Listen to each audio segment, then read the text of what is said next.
Friends, నేనైతే ఇది last time Varalakshmi వ్రతం చేశాను అన్నమాట. సో ఈ విధంగా అయితే సెలబ్రేట్ చేసుకున్నాము లాస్ట్ ఇయర్. ఇన్ని 5 రకాల వంటలు అమ్మవారికి నైవేద్యంగా పెట్టాను.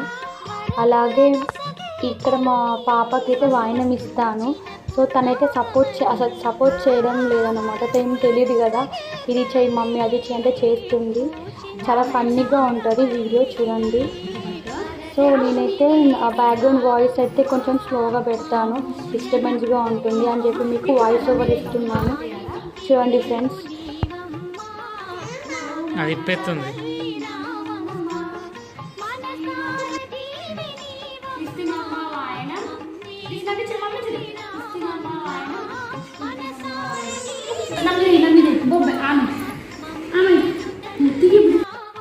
Thanks for watching. Please subscribe my channel.